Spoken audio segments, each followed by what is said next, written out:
Content যারা বানান, content creator, তারা কত বড় সেলফিশ হতে পারে। কাফি না হয় বইমেলাতে একটা মেয়েকে ফুল দিয়েছে, একটা মেয়েকে ফুল দেয়নি।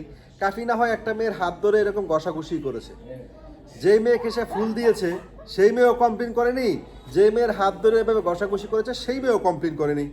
কিন্তু কন্টেন্ট ক্রিয়েটররা নিজেদের ভিউ ব্যবসার জন্য সেই কাফিকে রোস্ট করে দিল, সেই কাফিকে রোস্ট করলো। প্রত্যেকটা কন্টেন্ট ক্রিয়েটরকে আমি দেখলাম, এসপি ক্রিয়েশন বলি, মনা বলি, যারা বলি, সবাই সেই কাফিকে রোস্ট করলো।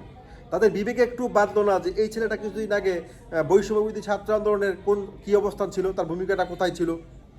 কাফিকে তারা পার্সোনালি ফোন করে বলতে পারতো যে কাফি, তুমি যেটা করছো এটা দেখতে সুন্দর লাগছে না।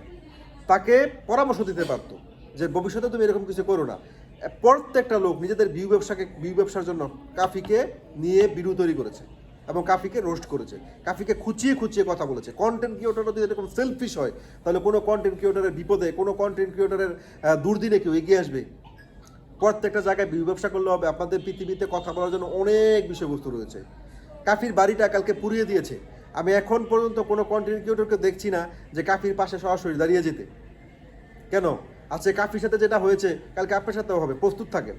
আপনি মনে করেন না যে কাফিকে শুধুমাত্র কাফির বাড়ি করে পুড়িয়েছে বলে বা কাফিকে আপনার রোস্ট করে, কাফিকে আমরা ছোট করে আপনার খুব বড় হয়ে গেছে। Shame on you, this kinds of content creator.